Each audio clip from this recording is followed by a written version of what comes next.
goers, Pedro Omondo. You work at a VIP lounge, you said. Yes. I can see who you're caucusing for, but... Mr. Bernie, yes. Yes, Mr. Bernie. When did you make that decision? I always be a Democrat, and I would like the way he's thinking about, our people. Mm-hmm. And actually, I got kids. They have, I want to go to a school. And so I know my position, I can say, I make a good money. But for all the people that don't make no money, it's hard to send our kids, to a school or pay the university. But what Mr. Bernie is, talking about, I think everybody had to look out. Yeah. Thank you so much, Pedro. So it sounds like education is a big issue for you. Wolff, I'm going to give you a show and tell around the room.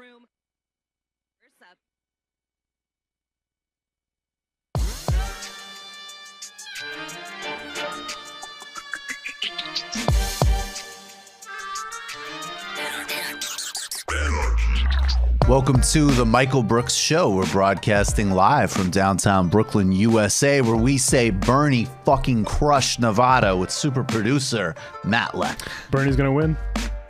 His chief economist, David Griscom. How's it going? Bernie's going to win. Bernie's going to win. How big is Bernie going to win Texas? Dude, Bernie's going to win big. Did you see that rally? 13,000 people in Austin. I also saw that my second choice, the great Marianne Williamson, endorsed Bernie. Oh, I loved it. We now have orb power. We're back. We were on a break, folks, but we're back and stronger than ever. Gave you a great new Adolph Reed interview. Check it out if you haven't yet. On this week's program, Benjamin Dixon joins us. We're talking about the unique threat to democracy and all we hold dear from mini Mike Bloomberg, why a Trump-Bloomberg race and more importantly, Bloomberg's efforts to stop democracy and steal the Democratic convention would be the formalization of plutocracy and ending democracy in the United States. We're also talking, I had no idea, maybe I should have given Joe Biden more credit, no idea that he was arrested as part of the struggle in South Africa. Oh, yeah, come on, man. I was with Becky, and that's when the negotiation, come on, man. I was the only lifeguard in the project. I was the only lifeguard in Soweto. We're talking about that. And then the great Richard Wolff. We're going over core concepts in Marxism and a whole lot more, including on the postgame, the debunk, the bad. And is Elizabeth Warren's campaign now an elaborate multi-level marketing scheme? You got to become a patron to find out. Gem. It's all here. We're back. Michael Brooks Show. But first, let's talk about Bernie's massive, incredible, stunning, beautiful, democracy-affirming landslide win in Nevada, where he crushed the corporate and oligarch and hack competition. Here's Bernie's team, a little bit of celebration that they put out. So, Senator Sanders, you're going to run for president? I am going to run for president. That's correct. It's going to be different this time. We're going to win. We have begun the political revolution, and now we're going to complete it. NBC News projects Bernie Sanders, the winner in Nevada. I think there is a realistic shot that he could win the Democratic nomination. Do not underestimate Bernie Sanders. You can tell how good I feel by how nervous the establishment is getting. Senator Bernie Sanders held the largest campaign rally of the presidential primary season so far. Senator Bernie Sanders has a clear and growing national lead. The reason that we won tonight is because of the hard work of so many volunteers. We need a social movement. I think Bernie Sanders understands that more than any other candidate. You know what? They should be getting nervous. Let's win the Democratic nomination. Let's defeat Donald Trump and let us transform America and create a government that works for all, not just the few. All right. And therefore, I just wanted to say that to, if you haven't yet, get out there, contribute if you can, volunteer, knock on doors, text for Bernie, make calls for Bernie. That's how this is going to happen in the summer, and of course, defeating Donald Trump in November. In order to do this, and what we saw in Nevada was a major defeat for the politics of a delusion. And let's talk about the three delusions that they've tried to hit Bernie Sanders with. And we'll be talking, of course, about Cuba later and the various other nonsense and garbage and embarrassing takes that the Bloomberg campaign and others will attempt to launch at Sanders and the movement. But we saw right before Nevada the three delusions: Russia, bros, and Medicare for all. Let's start with Russia. Russia is a topic that many people know that I haven't spent a great deal of time on, and I maintain the position that if you want to get to the bigger problem about election interference and undermining democracy, you have to deal with Mike Bloomberg. You have to deal with plutocracy. You have to deal with oligarchy. You have to deal with how social media platforms and public propaganda can be manipulated by anyone. And if you want to talk about the international dimension, you have to address U.S. foreign interference as well. This is not to deny that there aren't Russian foreign policy aims. That would be naive to do. But the bigger takeaway, and where folks like Greenwald are right, is that this is primarily a rhetorical strategy, a narrative strategy. Russia's now deployed from the establishment against anyone that might upset that very establishment. So anytime there is, as an example, a surging candidacy for decency, democracy, and justice in this country, as represented by Bernie Sanders, all of a sudden we hear speculations and mutterings around Russia. Never mind the fact, by the way, that even just strategically, why would a petrostate like Russia want the candidate with by far the most aggressive green and ecology plan? That doesn't make a great deal of sense. This came out, though, of a broader failure of the Democratic establishment, corporate America, and Hillary Clinton to accept why they lost in 2016. And this is irrelevant to Russia's role in the campaign. Let's be very clear about this. We don't have to deny that there might have been some links between Trump and Russia that may have been illegal, that may have been inappropriate. We don't have to deny that there weren't Russian bots or whatever. If you think that that is why Hillary Clinton blew that election and Donald Trump is president, you're denying the entirety of American history, as well as the unique and fundamental crisis that we find ourselves in now, produced over the last several decades. It's a head in the ground, xenophobic and delusional strategy. And folks who criticize Russiagate have always been fundamentally right about the narrative problem. This is Bernie Sanders responding quite accurately and with a lot of swag to the Russia story before the Nevada vote. Thanks very much. How did you think it came out now? If you had the briefing a month ago. Well, I'll let you guess about one day before the Nevada caucus. Why do you think it came out? No. Was the Washington Post? Good friends. Swag. That's definitely Biggie Bernie right there. Washington narrative became the Russian narrative became an easy way to avoid reflection on the state of the country and actually addressing the crises we're in. Now it's being used against the Bernie Sanders movement by hacks who claim that the most popular Democratic campaign is not authentic, but the work of Russia. Russia. Then, of course, we have the Bernie Bros. And this is the same tired, exhausted narrative. Actually, people were reminding us that this was used against Barack Obama during Hillary Clinton's xenophobic pre-Trumpian campaign against him designed by Mark Penn in 2008 Democratic primary. This is obscene and stupid on a number of levels. One, of course, it literally erases the fact that by far Bernie Sanders' campaign is the most multiracial, most multi-base. He won, I believe, as of now, 70% of the Latino vote in Nevada. So you're immediately stating a lie and getting rid of the vast bulk of what's driving the Bernie Sanders campaign and vote. And that makes sense because it's a working class campaign, which is represented by everybody. That makes a lot of sense if you take 10 seconds to think about it. The other point here is that bros are good. Bernie bros are good. It's awesome that there are young bros or whatever that want people to have health care, that are willing to aggressively advocate for their candidate. Toxic online behavior. It's funny for me as someone who talks a lot about the vampire castle and all sorts of other things that I think are extremely unhealthy online, sometimes specifically manifesting on the left. If you want to have a conversation about that, let's do it. You want to have a conversation about how capitalist models of social media platforms incentivize toxic behavior. I'm all for it. But this is not a product of one campaign, period. Anybody who could look at some of the stuff that you see from the K-Hive as an example, I think.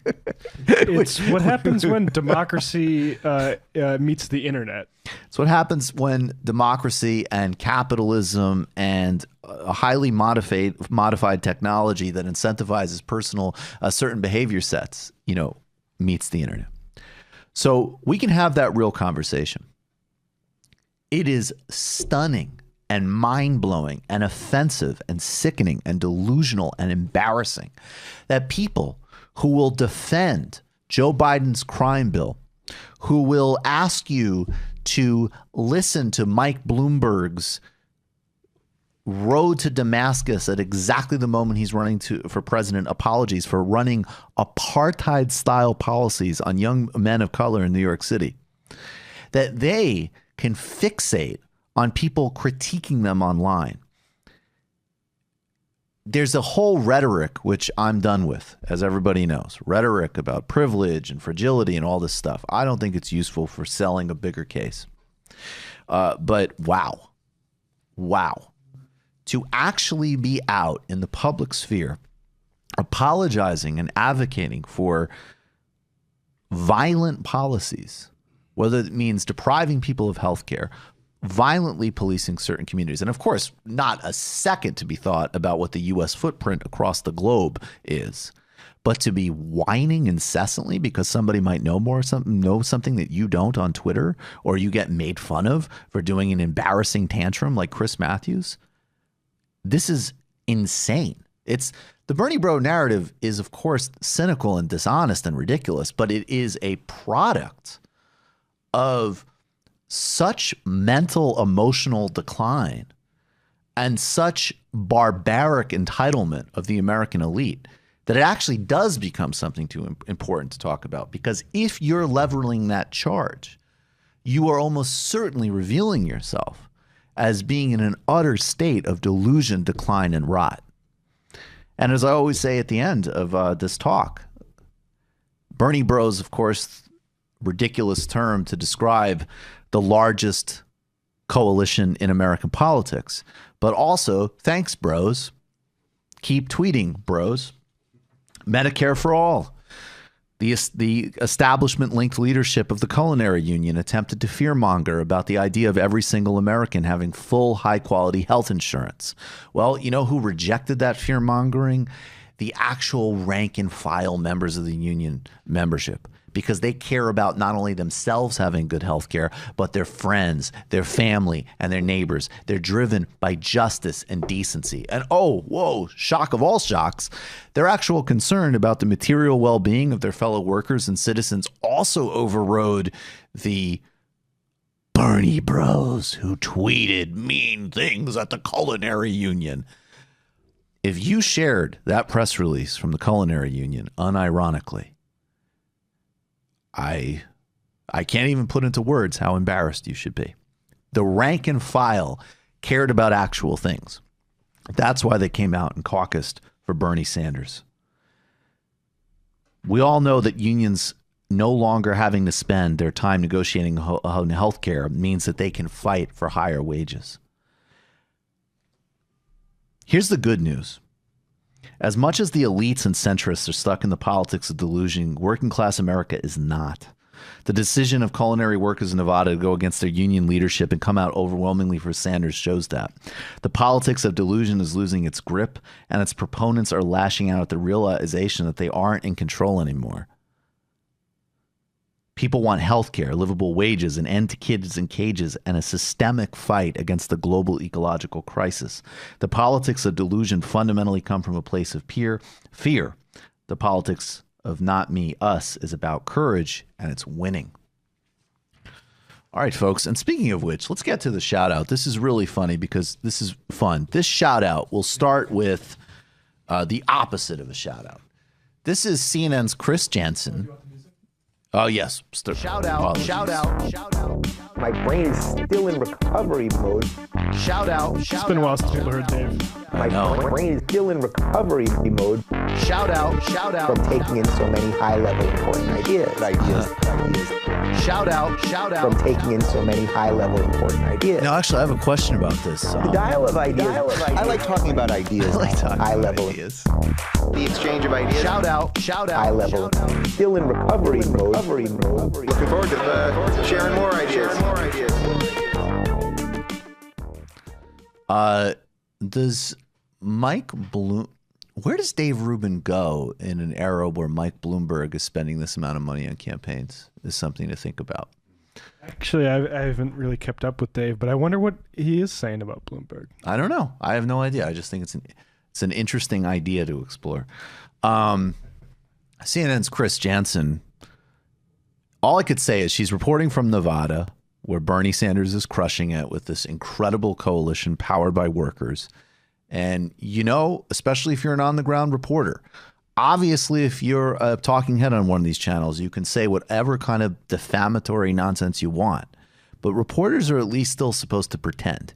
Here's Chris Jansen not being able to pretend.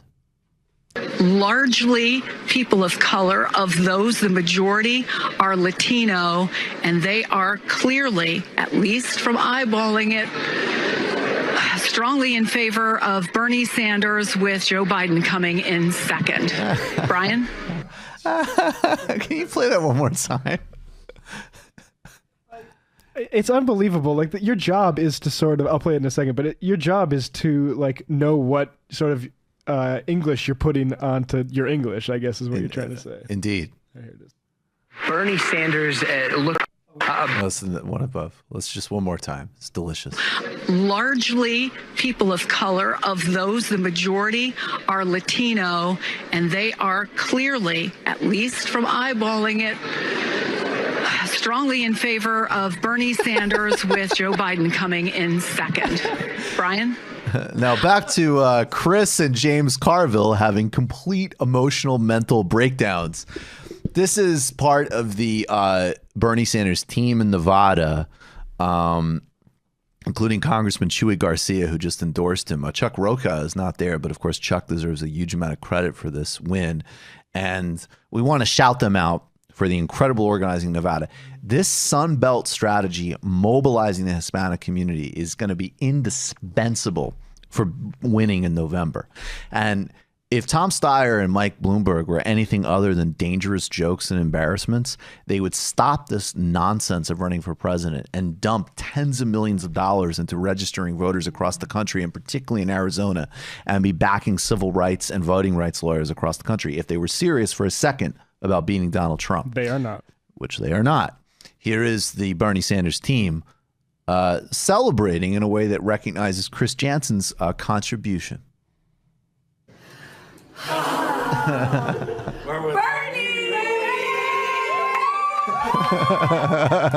One more time. Bernie! Let's go make South Carolina 4 for 4. Let's give MSNBC and CNN more heart palpitations. Fox News might be amused right now, but we're coming for you next because we're going to beat Donald Trump. So if you can, get involved in the campaign now. Let's make this happen. Don't let Bloomberg steal it. Don't let the Democratic hacks steal it. Don't let Elizabeth Warren try to steal it. Any of them. The bandwagon's open, folks. You can join a winning team during the playoffs. Absolutely. And we welcome all with open arms. As Cornel West says, I love conversions. All right. We're going to do a little pitch, and then we're going to get to Benjamin Dixon. All right, folks. Our goal, which actually could happen extremely quickly if a lot of you who watch this go over and do this now, is to get to 6,000 patrons. That's going to be our operating base of our own space, of expanding some of the things we do, including on the illicit histories, and potentially some other kind of regular offerings from TMBS. It's also the base upon which you already get 2 extra shows a week as patrons, in addition to supporting the amount of work that goes into the main public show is at least $5-6 a month if you can. This is a huge amount of work in terms of designing the show, outlining it, guest curation, and all the rest. And then, of course, on Sundays, you get your illicit histories. You get in-depth interviews like the one we just did on Sunday with Aaron Bastani. And then Paul O'Connell was brilliant the week before that, but also histories on Thomas Sankara, on Brazil, on Jamaica, forthcoming ones on what did James Carville and other Democratic political consultants do in Bolivia, as an example. Ain't nobody want to hear about that shit. Nobody want to hear about Gonis de la Sada. Nobody want to hear about that shit. So, folks, you need to become a patron, and it is incredibly important. All of these independent shows are clearly massively important, with most media and corporate media operating as super PACs, not only against Bernie Sanders, but really against any kind of serious social and economic progress in this country. So there's other projects that come along. People, want folks to team up, and those types of things might emerge. But as of now, you have to support different projects and efforts individually. So if you can afford it, do it. It's pretty amazing, just on that note, how much money Michael Bloomberg has had to invest in, $6,000 per propagandist to create whatever he's trying to create. And a whole bunch of lefty media producers like Ben Dixon are with like 100 or so patrons are like, they basically have to replicate that. And it's how much money do you need to actually compete with left-wing grassroots media? It's amazing. It's amazing. And then on this show, we're giving you also a comprehensive global political education and keeping it fun in the post game. So it's about being, look, I won't lie, we are durable as for how we do things right now. We've been really successful. We've grown. But the clear goals in the hindsight are our own space and also expanding some of the kind of longer form and documentary style offerings. And then, again, just spreading it out and keeping what we do sustainable and growing. And in any single scenario, this type of work is elemental to the effort. There's no way around it. You're not going to get it from anywhere else. And you need to back it if you can. Patreon.com/TMBS, Patreon.com/TMBS. April 3rd, we're going to be at the North Door in Austin, Texas with Anna Kasparian and Abby Martin. It's going to be an amazing live show. Half of our tickets are sold out. So I know usually when we hit that trajectory, we sell out. We've been selling out at the door. The Bell House actually did end up selling out. Philly was sold out a couple of weeks before. So if you're thinking about coming to that show, now's definitely the time to pull the trigger. Tomorrow, you're going to get an email, patrons, because we're doing a live show in Boston. You're going to get an info on that. You should go to tmbs.fm and buy gear and swag and also get information. The cover's ready. The edits are ready. We're going to have in the next couple of days a launch date for my book for Zero Books called Against the Web, the Cosmopolitan Socialist Answer to the New Right. I'm super excited about that. And you can read the blurbs on the site from Bill Fletcher Jr., Crystal Ball, Anna Kasparian, Marissa Baradaran, and Glenn Greenwald. All right, two more quick things to pitch. Promise I'll do less usually. This Sunday with Daniel Denver and Brianna Joy Gray, we're doing a live podcast in Boston, and then we're going to go canvass for Bernie Sanders. There's a certain campaign that we need to bench in Massachusetts so they don't try to deter democracy in the summer. And we're going to go to that senator's home turf, and we're going to win that state for Bernie Sanders. Come watch us podcast, and then let's all go knock on some doors for Bernie. On March 3rd, Super Tuesday, we're going to have our show. TMBS is going to be next Friday. And then I'm going to be in LA with Nomiki Konst, Nando Vila, Alona Minkowski, Justin Jackson, I think. There's going to be an incredible lineup of people here. And I know I'm missing some names. And we're going to do live coverage in LA of Super Tuesday. We're going to watch Bernie win California and Texas and Massachusetts, and we're all going to celebrate. And, probably do a lot of Chris Matthews impressions. So check all those things out. And first and foremost, go now. Become a patron at patreon.com/TMBS. If you are a patron and you're having a financial difficulty, get in touch with us. Don't quit. Get in touch. We'll give you a deal. Appreciate all of you. We'll be right back with Benjamin Dixon on The Michael Brooks Show.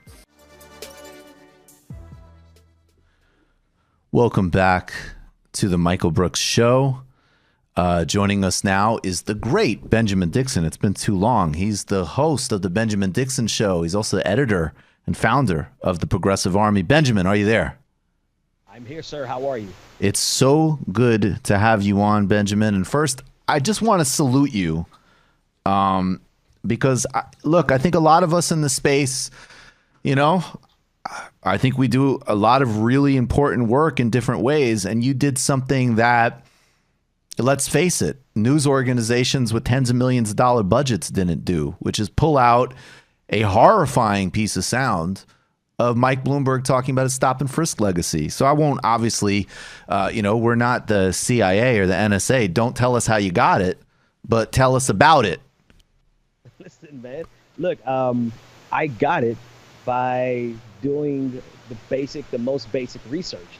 I mean, the way I put it is that it dropped in my lap. It was sitting there ready for someone to find. And I think the problem was nobody was vetting Bloomberg in any meaningful fashion, not on mainstream media, right? Because if they had, they would have found that before me. And so I think the only thing that I happened to do was to beat everybody to the punch. That was pretty much it. The sound is still pretty, I don't know. There's just a lot of static. I think we could power through it though. I mean, I could do a quick switch if you need me to. You know what, guys, audience, bear with us. This is how the magic happens. Give us 1 minute and we're going to do a switch because it's just a lot of static and I want people to hear you. All right, we'll be right back.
Don't you appreciate that great DJ Danarchy sonic journey we're on, everybody? And I also just want to say, because I had so much that I had to plug, and I apologize, but tomorrow at 3 o'clock, this is terrestrial radio, our great friend and mentor, Milton Alamati, has honored me by inviting me on his WBAI radio program. We'll be talking about the BRICS, Brazil, the non-aligned movement, and my interview with President Lula. I'm really excited. Everybody knows that I love Milton and honored to go on his show. But let's get back to it. Honored again to reintroduce the mega talented, the very important, the Bloomberg exposing Benjamin Dixon. I'll take that one. Mike, if I'm not remembered for anything else, I am totally cool with peaking at putting a dent in Michael Bloomberg's campaign. Like, I'm cool. Like, if I don't do anything else, we did that, and we haven't stopped them. There's a lot more work to do, but we certainly did not allow him to go to the Nevada debate without having to answer for all the things that he had to answer for. Well, I think in your first section, we won't redo it because people, folks did hear.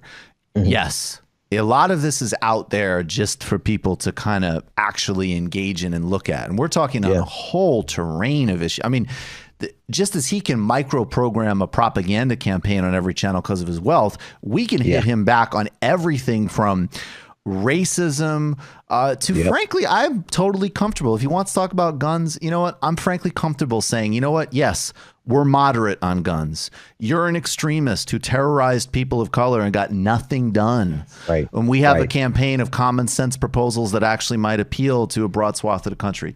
Regardless of that, or maybe in addition to that, do you think when you look at, I want you to talk about just how unique a threat Bloomberg is. And I want to contextualize it, not by getting into this, you know, very boring, old, tired, like, will you support the Democratic nominee or not? And because that to me is a very boring conversation, to be honest. Right. And I actually, I have slightly, my view on that is a bit different than it was in 2016. But regardless, Mike Bloomberg is something different. Yeah. In my opinion. And I'll get to that in a second. But first of all, do you agree with that when we talk about Bloomberg, we start getting into a completely different set of questions about really the nature of where our democracy's at? No, absolutely, man. I'm late to the party. I sat on the sidelines as long as I could in this race before I even endorsed Bernie from my platform, as small as it is, because I wanted to make sure that we had the unity that we needed to defeat Donald Trump, because I felt like Donald Trump was a unique threat. Enter in Michael Bloomberg.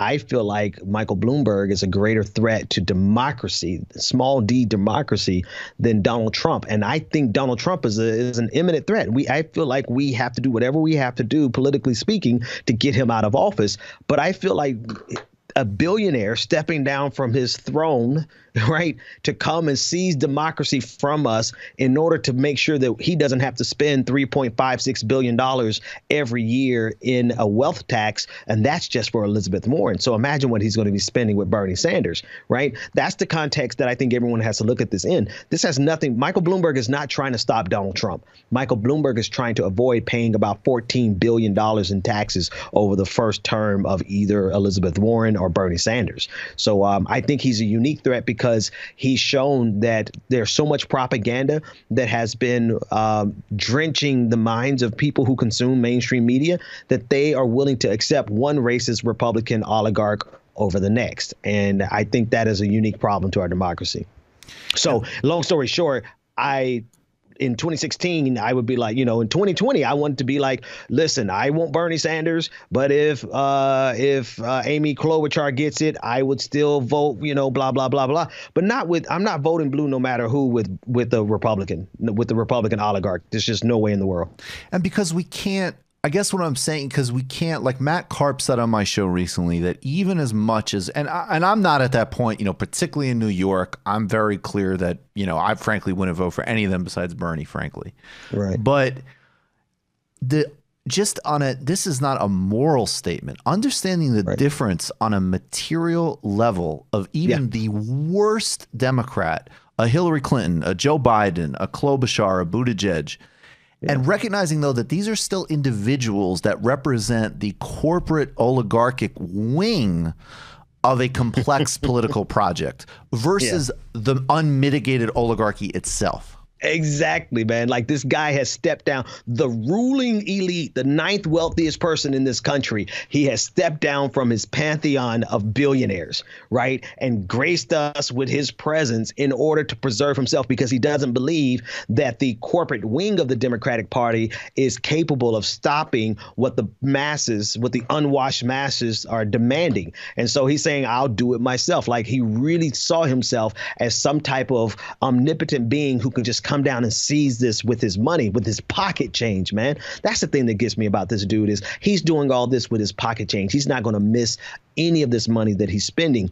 He is the essence Now, he's not quintessential. He is the very essence of everything that we fight against as progressives and ostensibly as Democrats. But what's being exposed is that the last 40-year experiment with neoliberalism and trickle-down economic theory that has drenched the Democratic Party is actually far deeper than we ever imagined, because they're willing to turn this thing over to someone who's going to do just on economic policy. He's going to be exactly what Donald Trump is, if not worse. And so it just tells me that it shows that the Democratic Party is corrupt to its core in terms of economic policy. And if they nominate this guy, even if it's a seizure, like if this guy manages to win by sheer virtue of his money, then that should be the very end of the Democratic Party.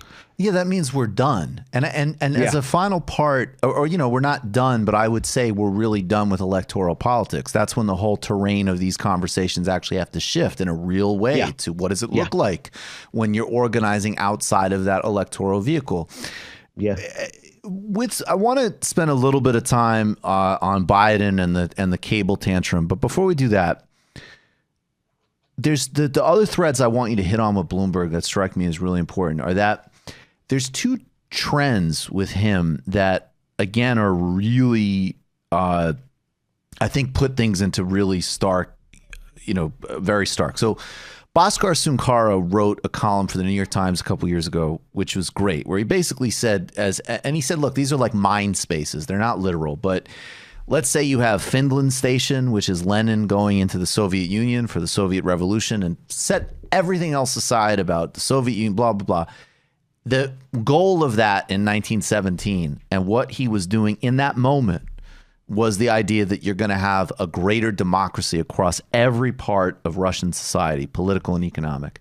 And then you have Singapore. Singapore world is... it's not democratic. It's very autocratic. And you know what? On the other hand, it does value efficiency. It has a respect for a certain type of multiculturalism, because capitalism, as much as people, I think sometimes, frankly, we overestimate how wedded it is to white supremacist projects. It is, but it's also wedded to, look, if I'm doing global capitalism, I need the best person in that slot to some degree. There is some truth to that.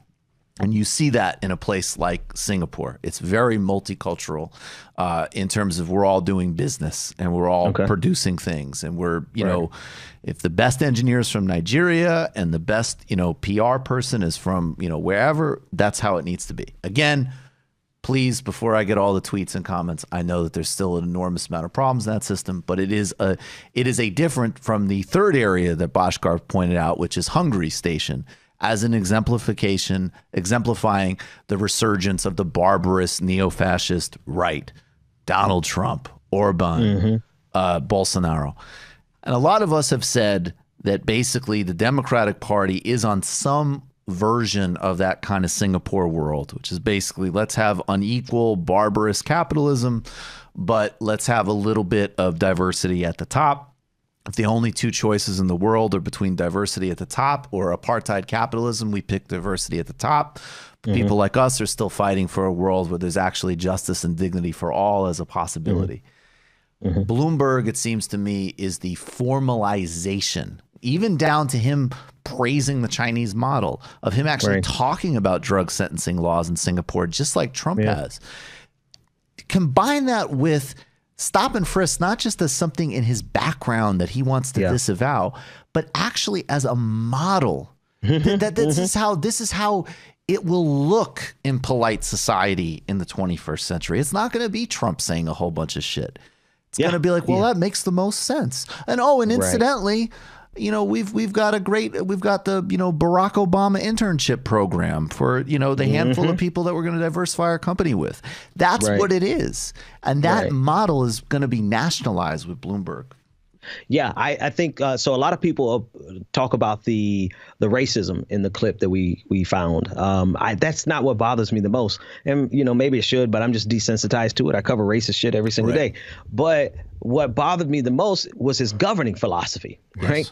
his governing philosophy of he sees a problem that he disapproves of. And what does Michael Bloomberg do? He takes an authoritarian style approach to it, sends in the troops to suppress a problem instead of using the power of the government to address the underlying conditions that lead to the problem. Right. So there's so many studies that I don't even have to start citing them because they're so numerous, showing a direct connection between poverty and crime and violence. So if you want to address crime and violence, the way to do that is to address poverty. But does Michael Bloomberg do that? No. What he does is he sends in the stormtroopers to shut it down and to crush all of the dissent. Same thing with the sugar tax there in New York, right? We have the video where he says that the way we're going to regulate the behavior of poor people, because we want them to live well, right, is to tax them so that we can have use the force of government in a punitive fashion to correct a problem that's not addressing the underlying condition. It's just a punishment for being poor instead of addressing the poverty, right? And so we have instance after instance, and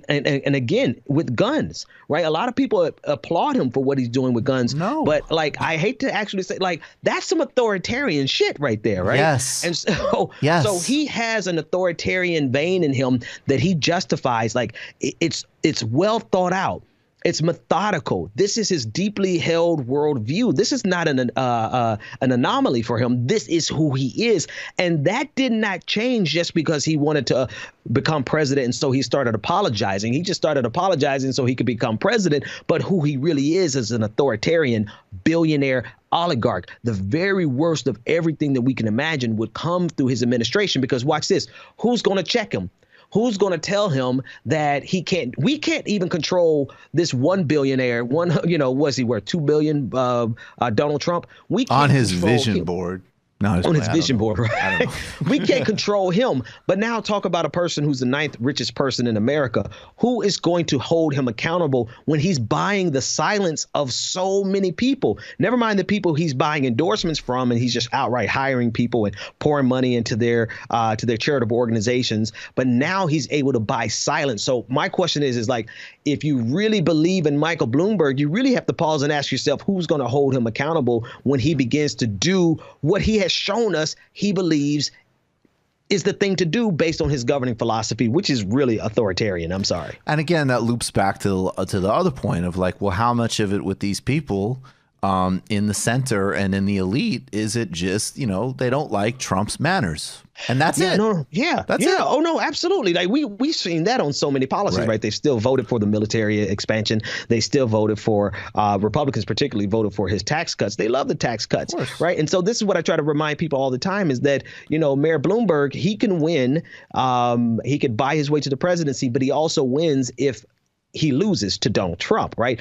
So long as he stops Bernie Sanders, he wins, right? So his only problem with, I don't even think he has a problem with Donald Trump, right? Because the oafishness has become kind of a sideshow. It's become something that they can laugh about at cocktail parties, right? Have you seen what the president did lately, right? So I think he's not even offended by the behavior of Donald Trump. I don't think he's offended by Donald Trump. He loves the tax breaks that he just got from Donald Trump.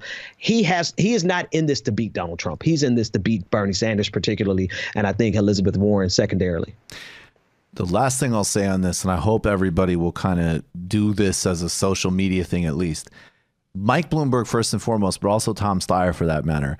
If they care about beating Donald Trump, the only thing they can do, and the only thing that I will not criticize them for, is put tens of millions of dollars into registering voters, particularly Hispanic voters in Arizona, which is going to be indispensable to winning a general election, and funding to the most lavish degree possible every type of voting rights attorney across this country, pay off people's fines that they have to pay in another utter absurdity in Florida to restore felons their voting rights. This is a way that you can both, God forbid, constructively influence American society and beat Trump. And if you don't do that, then you're not serious about beating Trump. That's it.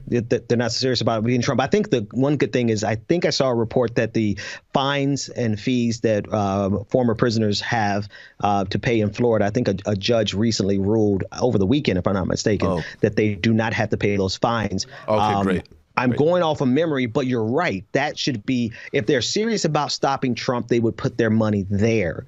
right? Not in a failed, but I mean, again, $14 billion is what he's going to pay. I don't think this is the conversation that we have to frame for everybody. If Bernie Sanders wins or Elizabeth Warren wins, he's going to pay $14 billion in taxes over 4 years. So what do you think his real motivation is? Do you think he really gives a shit about Donald Trump, or do you think he cares about that $14 billion? Because he wouldn't be a businessman if he didn't care about that $14 billion.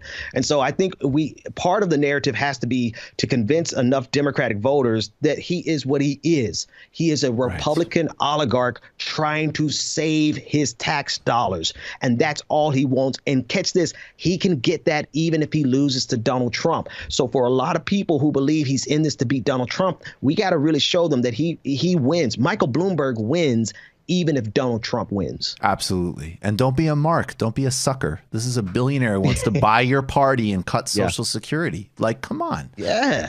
I mean, like seriously. He just believed that 3 years ago. Like, how do you really believe a person who believes that we should cut Social Security, cut Medicare, and make people who pay who get Medicaid pay higher copays all the way up to the age of 76 all of a sudden saw the light, and he doesn't believe that anymore? Come on. He believes that. And when he gets in power, he is going to take the Democratic Party and solidify it with the Republican Party. That's it. All right. So there was also incredible meltdowns and tantrums and insanity on cable news. We're going to play this again because I love doing Chris Matthews impressions. But let's just do these two choice Chris Matthews. This is Chris Matthews. Let's do the France thing and then what he apologized about. I just want to say, because I don't care about being fair or whatever, but I do think being clear is important. He was not literally comparing Bernie Sanders to Nazis. He was saying it was like honestly, I think almost more just like a kind of like oaf pseudo-intellectual trying to sound like cultured. At the same time, it's hysterical and embarrassing in any scenario. And here is Chris Matthews. I'm reading last night about the fall of France in the summer of 1940, and the General Renault calls up Churchill and says, "It's over." And Churchill said, "How can it be? You got the greatest army in Europe. How can it be over?" He said, "It's over." So I had that suppressed feeling. I can't be as wild as Carville, but he is damn smart. I don't think he's damn right on this. Carville looks like he's having a fucking stroke. All right, here's Chris Matthews. I love and again, this is what power begets, because as much as they hate Bernie Sanders, they hate what he represents. It's personal, it's ideological, it's self-interest. You win and you get this. To tonight's news, I want to say something quite important and personal. As I watched the one-sided results of Saturday's Democratic caucus in Nevada, I reached for an historical analogy and used a bad one. I was wrong to refer to an event from the last days, or actually the first days of World War II. Senator Sanders, I'm sorry for comparing anything from that tragic era in which so many suffered, especially the Jewish people, to an electoral result in which you were the well-deserved winner. This is going to be a hard-fought, heated campaign of ideas. In the days and weeks and months ahead, I will strive to do a better job myself of elevating the political discussion. Congratulations, by the way, to you, Senator Sanders, and to your supporters on a tremendous win down in Nevada. Yeah, but not only Jews, but also gypsies and homos. Hashtag woke. All right, Ben, your thoughts. Chris, I think there's something happens in between the camera and the lights, and you honestly think that people can't see the bullshit, right? And you think that people can't see, like, Chris was so furious in his apology just now that he could barely hide the rage on his face because he had to apologize. Now, I'm going to go with you on this one, right? I don't care to try to be overly fair to people who are never fair to us. I think, again, that exactly like you said, he tried to sound like he was intelligent, like he was cultured, and walked into a landmine. Like, the last thing that you want to do is compare any Jewish person to Hitler, like to Nazis. That's just the dumbest thing. Bernie Sanders like Bogart in Casablanca. The whole thing's getting shut down. You know, there's a lot of ways he could have made that point. But I think to the broader point of what you're getting to is, like, there has been so much mainstream media meltdown around Bernie Sanders that it is hilarious. And it's almost jarring to see them now make a hard shift to bringing on more Bernie Sanders voices, right? That's one of the reasons, I guess, now in hindsight, I saw the article that got posted right after I went on Ari Melber tonight saying that they're looking for more Bernie voices to balance it out. So it's kind of shocking. I'm like, I didn't expect them to actually tote fair with Bernie Sanders, because what network has, right? CNN certainly has not, right? So a lot of people in the establishment, I think now they're adjusting so that they can find a way to protect themselves in the Bernie Sanders administration. I think that's true. But I think the interesting thing that emerges, and this is, again, where, you know, this is just Bernie. I would never include Warren in this, you know, with all due respect. We all know with Trump that, for the same reasons that everybody's always known who was paying attention, that Trump is totally can be accommodated in this media ecosystem. And it was accommodated from the beginning. He'll go, I can't believe what he said at that rally. All right, let's go to it live and play it for 3 hours, right? We all know that. And okay, he won, so we think he's in bad taste and he's uncouth and blah, blah, blah, blah, blah. But let's hire some guy who used to, like, I don't know, like run a pyramid scheme, and now he's like the deputy outreach for Klansmen for Trump or whatever. Let's have him as like a new analyst on CNN. We can deal with that. We can figure that out. With Sanders, I think there's going to be a limit, because on one hand, they're embarrassed. They have egg on their face. It shows how bad they are at their jobs. But on the other hand, and this again is where, my friends who can get kind of, I think, a little bit, Bernie's not even really that left. Well, who thinks he is that left are the capital class in this country, who are terrified of, what is, of course, a modest common sense program. So I think what we're going to see now is a balance between, they need to pivot, but this isn't like Trump. This isn't like, we can figure out how to work around people's manners or whatever, as long as we're still doing the same shit. Bernie represents something different. And it's a conflict with the corporations, frankly, that own these companies. They're only going to let me own so many times, talking about the working class, talking about oligarchs, talking about all that kind of stuff. I don't think that they have the stomach or the bandwidth to allow actual leftism to thrive on the mainstream media. But we'll just call a spade for a spade. We'll take it for what it is. We'll say as much as we can, get on as often as we can to push that narrative. And as soon as they ask us to betray what we believe, then, I've survived on independent media this far. I'll be quite fine. Exactly. Yeah. And it is going to be important, and it is going to be really funny to watch. And, and frankly, look, I want to hold the balance. I keep quoting it. The panel I just did with Dr. West, he said, I love conversions. I am completely with it. I reject cancel culture. I'm all about it. If you want to get on board, awesome. I'm with you. And at the same time, I would be very conscious of folks in the cable news ecosystem who have been for years demonizing this particular candidate, as well as the broader issue sets that he represents, and by extension, the tens of millions of people's lives impacted, all of a sudden, getting hip to a new brand proposition. So I think we got to play with that dialectic. Before you go, Benjamin, we're going to South Carolina. I still actually think that, funnily enough, I think Joe Biden still actually is the most formidable candidate against Bernie Sanders when it's all said and done, which is interesting. I could be wrong. I think that he is the only one who seems to have some residual and organic connection to some kind of broader base of the Democratic Party. I think, of course, he's chasing Obama's clout. We know all the reasons for it. But at the same time, I think it is there. It's not, we've got Bloomberg's just going to buy everything. And then I think, frankly, none of these other candidates play really substantively. They have a base, which is in the white upper middle class. That's what the numbers show with the other candidates, so far. And I don't anticipate that changing. And part of the reason that Joe Biden might have a strong showing in South Carolina, and I should just say the first half of that analysis was serious. Now I'm going to become decidedly not serious, is because of doing things like, and I hope we have this sound ready. This is Joe Biden abroad, if you know what I'm saying. I'm terrified of Joe hearing Biden, this. as you know, Benjamin, has a very long and illustrative history in the American civil rights movement. Oh, yeah. But this work did not stop inside our own borders, my friend. What did you do, Michael? What did you do? This work. No, I actually didn't do this part. This is something he actually said. This is Joe Biden talking about his record in South Africa. Okay. All right. This day, 30 years ago, Nelson Mandela walked out of prison and entered into discussions about apartheid. I had the great honor of meeting him. I had the great honor of being arrested with our UN ambassador on the streets of Soweto trying to get to see him on Robben Island. This day...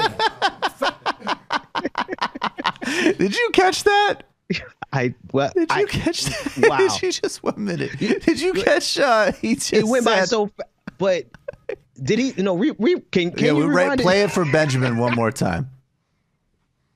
This day, 30 years ago, Nelson Mandela walked out of prison and entered into discussions about apartheid. I had the great honor of meeting him. I had the great honor of being arrested with our UN ambassador on the streets of Soweto trying to get to see him on Robben Island. This day, so 30 years. Something that's easily trackable and something that's easily verifiable. Wow. So you sure Matt, you sure that's not you, Mike? Matt was Matt, our fact checker. Was Joe Biden arrested in Soweto trying to see Nelson Mandela? It appears if he was, he didn't mention it in his biographies when he talks about going there or ever really before. We have a New York Times story about it right here. I'll pull it up. Well, just to be fair, just because he didn't say it in his biographies, and we all know that Joe is extremely reticent about talking about trafficking.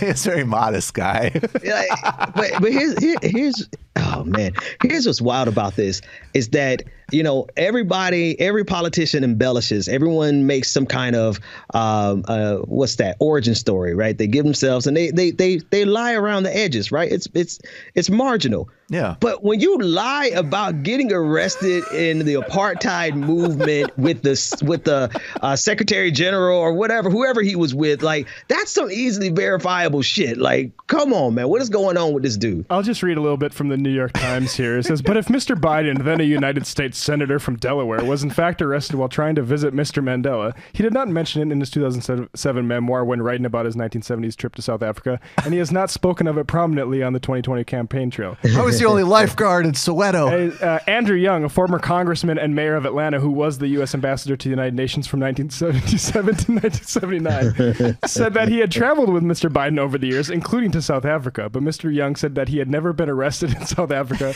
and expressed skepticism that members of Congress would have faced arrest there. I mean, that's the thing. I like how it's like everybody, you have to do the reporting like they said arrest records are not readily available, which is true. And then he didn't mention it in his autobiography. But I could tell you where we would probably find something like this happening, which would be in every single modern history book written about South Africa. If they arrested a United States senator in the 1970s, but this would be slightly registered on the world stage. Let's just read a few more quotes then, because it's kind of funny. No, I was never arrested. And I don't think he was either, Mr. Young, now 87, said in a telephone interview. Bothering Andrew Young at his home. Wait, is he talking about Andrew Young? Yeah, Andrew Young was the UN ambassador. Andrew Young, the one who just endorsed Bloomberg, no less. So now it's like insult to injury. Now he's not only saying that you're lying, Joe, but I'm also endorsing Mayor Bloomberg. Well, I'm pro Biden in this one. Yeah, well, we can move on. To here's a former Senator Gary Hart, a Democrat from Colorado who joined the Senate in 1975 and who was a vocal opponent of apartheid, said in a brief phone call, "I know nothing about that." All right, well, Benjamin Dixon, on that note, can you tell us in the last minute, well, first of all, would you like to thank Senator Biden for his efforts, and how do you think South Carolina is going to look? I really appreciate everything that he did to end apartheid in South Africa, and things would not have been the same without him, so we appreciate your service. I was the guy who said you need to negotiate with Mbeki. I was there. On behalf of Corn Pop, and on behalf of all the people of South Africa, we genuinely appreciate you. In terms of South Carolina, I think Joe Biden is going to do fine, obviously, because he's riding on the coattails of a black man. A lot of older black people just want to get back to some semblance of normalcy, so they're trying to be quote unquote pragmatic. But I don't think his win is going to be big enough to actually keep him alive in the long run.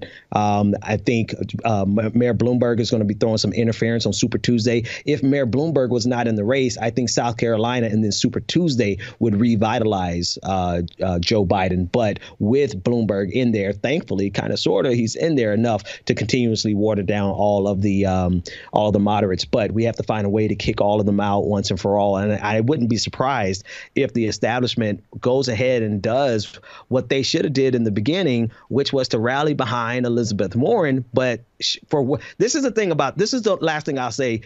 The establishment is extreme, right? Right. Bernie Sanders is not radical.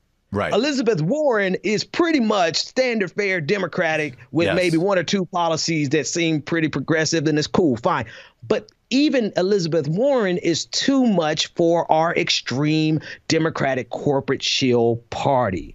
And so this is really where the rubber is meeting the road. The people are saying, screw you to the corporate wing of the Democratic Party. And the Democratic Party is doing everything they can to fight back. So I think we have to be ready to fight back. We need to be organized in case they try some shenanigans in Milwaukee. We need to be organized beforehand as well as after the fact. It's kind of like P.T. Barnum and Nelson Mandela.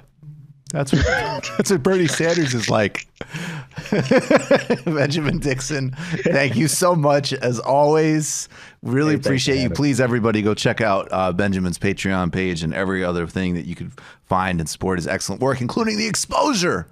Yeah, I appreciate it, man. Thanks so much for having me. Of always. Thank you, man. Take care. Peace. All right, folks. Here's what we're going to do. We're going to take a very brief break. We have a gem to get to, but Dr. Richard Wolff is going to sit in and judge. We're back to old times. He's going to grade David Griscom in real time.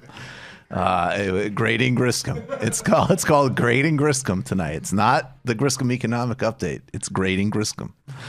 But we're going to take a brief break, and then we'll be right back on The Michael Brooks Show. Welcome back to The Michael Brooks Show. It's a great honor and pleasure as always to introduce Dr. Richard Wolff. He's our friend. He's a host of Economic Update, Democracy at Work, supported at Patreon. He's also author of this fantastic new book, Understanding Socialism, which you should order. And maybe, frankly, this is one I would, if you have the means, maybe order for some, friends and family. They can have some understanding of this word. But before we do anything else, you ready to sit in judgment of David Griscom?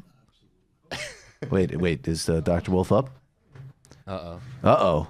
David, are you sabotaging Dr. Wolff's mic? You want to piss him off? Well, I heard David. He was coming at me. All right. Okay. All right. Well, Dr. Wolff, you ready to sit in judgment of David Griscom? Now that the Weinstein case is over in New York. Jesus Whoa. I did not want to escalate the joke like that. Oh, speaking of which, I guess we should. I just saw that before we got on air. Weinstein. Goodbye. I only noticed, by the way, when he was walking out of the courtroom that all of a sudden his walker apparently wasn't needed anymore. Yeah, that was interesting. Fucking F pig. this. I just throw it. Yeah. Fine. All right, David, what do we have? Yeah, so there's a really interesting report in the New York Times. No music. Let's just do We're just going to give a stab at it. Actually, could you do we should do the music we did for Elizabeth Warren later. Oh, God. Yeah. So this is just something that's been going on over the past couple of months that we definitely need to be paying more attention to. A lot of times when we're talking about like political economy of the United States, one of the big stories that people are interested in is like all this movement with these tech companies like Uber and Lyft, Airbnb, etc. Well, over the past couple of months, there's been a real shift in the prospects of those corporations, especially new tech startups. So companies like Wayfair, 23andMe, and others have been letting significant amounts of their employees go over the past couple of months. So the New York Times reported that over 30 tech startups have cut over 8,000 jobs in just the past 4 months. I know Wayfair, they let around 500 people go on Valentine's Day. These are for the most part, these companies, especially some of these ones like Wayfair, which are trying to take up the space. They were trying to be like the Amazon of furniture sales. So they end up having. They help they help get furniture to ICE detention centers. Oh yeah. I mean, like these, there's a significant amount of people employed by these organizations. So these kind of cuts, are very worrying for obviously a lot of people, especially people in Boston where, Wayfair was a big employer. But, this has been coming also in the light of a slowdown in investment for these tech startups. So you're starting to see people who have, been, growing a lot over the past couple of years. They're starting to now come down with cuts to their employees, but then also with, reductions in how they're paying people, reductions to people's benefits. So you're seeing this like part of the U.S. economy, which for so long has been, this vibrant part of, the American economy. It's like the tech driven growth, which, first of all, did not touch that many people. Tech's very good at sort of keeping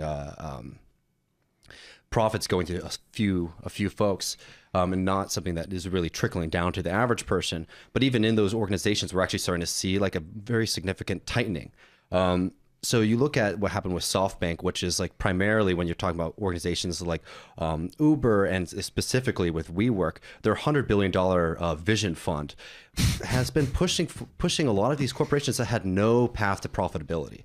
It was very clear that they, like, I'm sure everyone knows by now about how ridiculous the WeWork's entire business model was and how fanciful it was fundamentally.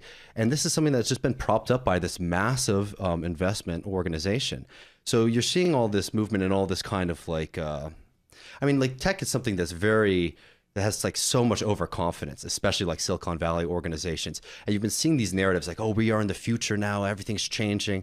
And now we're starting to see, as people start to get a little bit more worried about the future, that all of these investments are starting to tighten up, and this belief that we've entered into this new kind of economy is starting to dwindle. So SoftBank's lost $2 billion just in the last quarter of 2019. So you're going to see a lot of these tech companies that people have been, highlighting as like the great hope of the American economy, they're going to start tightening. And let's not forget too, corporations like Airbnb and Uber and a lot of these corporations, they're not really like fundamentally changing the economy. They're just finding ways to put the losses on other people. Right. Airbnb does that by making property owners, take the damages that go into their apartments over wear and tear. Uber, people are driving miles and miles and miles on those cars, so those cars depreciate in value. And instead of Uber owning those cars, now it's just their drivers who are owning those cars. So that's really what this innovation has been ways to offload the cost of doing business onto average people, and has been, finding ways to just suck up lots of investment money. And if we start to see that investment money, dry up, we'll be seeing a lot of problems. And I just wanted to hit this because when we're talking about the Uberization of like the American economy, it's important that we don't get caught up in these kind of fanciful narratives where we're forgetting what the actual reality is that the reason that workers in this country are so devastated and that wages haven't gone up is because of a power dynamic. It's not because of technology in and of itself. And if we get into this trap of thinking that technology is what is creating the fundamental problem for American workers, then we'll get into solutions like, for example, the Andrew Yang campaign that don't want to go to the heart of the problem, which is the fact that capitalists have so much power in our society and the working class has been beaten down. And we need to empower workers, and that's how we're going to get into a better situation for everybody. That's how we're going to be able to beat back this really horrendous system that we've been seeing. So, Professor Wolff, I thought it was a strong performance. I've been feeling increasingly bullish on the Griscom segments. So first, your grade, and secondly, can you actually connect all with the less shtick part?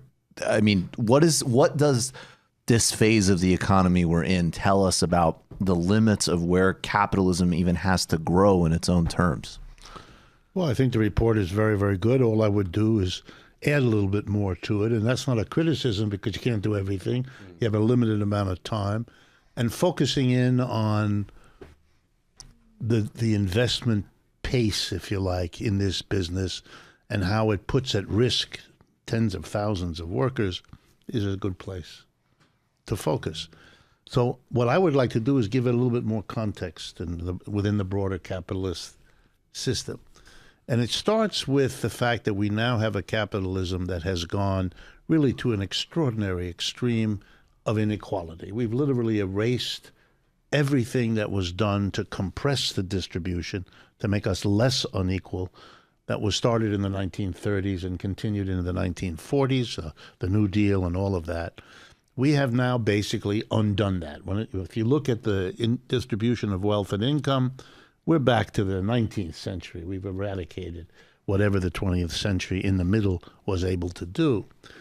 And that has enormous consequences. It's not just a moral question that a few people are very rich and an awful lot of people are squeezed. I mean, that's an important moral issue, and everything is justified about bringing it up. But I want to talk a little bit about the consequences and show how it connects to your point. When the mass of people are squeezed, they can't, if their wages are stagnant, which we know they have been, real wages, they can't buy a growing quantity of goods and services, especially after 30 years of loading up on debts they can't increase the way they once could when it was new to be in debt on this scale. We have the mortgage debt, we have the automobile debt, we have the credit card debt, and we have now the student debt. It's an incredible overload of indebtedness. So to make a long story short, the mass of people cannot buy an increasing output of goods and services. And what that does is it presents the small group who have all the wealth, it prevents them from making any kind of profit, from producing more for the mass of people. It's not there. They're not going to be able to justify it or to do it, or to, if they proceed anyway, they're not going to make any money because they can't offload the stuff they could have invested in building more of. So they become desperate for where to put the money. And they become very vulnerable to what? To an age-old capitalist game, the bubble. Somebody comes along and says, oh, I know you're squeezed, you haven't got here's where it is. Whatever it is. It was the dot-com bubble, then it was the real estate bubble. If you go back, there's the automobile bubble and the electricity bubble and the modern chemistry bubble. I mean, it never stops. And so now you have just the latest incarnation, the high-tech bubble. We're going to use the computer to revolutionize every aspect of life, making a fortune. And people are, remember, the folks who have a lot of money, they're not there because they're smart. I mean, they would like us to think it, but they're not. An afternoon with Michael Bloomberg, you'll get it. An afternoon with Donald Trump, you'll get it again.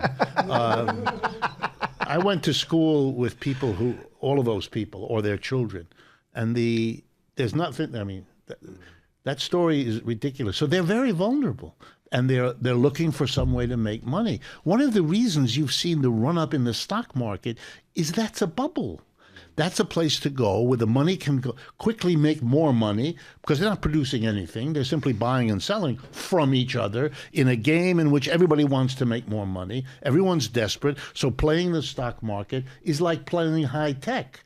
And that the story always ends the same way. You keep doing it, you keep doing it, and then one day it begins to show that in this company or in that sector, it's not paying off. You're not and then the anxiety, then the reverse goes in, and everybody's freaked out that they've invested everything in WeWork as the latest hotshot, and there's nothing there. Does it strike the you? Anxiety, and then as everybody pulls out, of course, the cards fall because it's the flip side of the up bubble. It's the burst bubble, and you're beginning to see now, and the danger of these numbers, like the 8,000 that got jobs, is not in that. That's a tragedy for those people and the families and communities. Again, an important issue.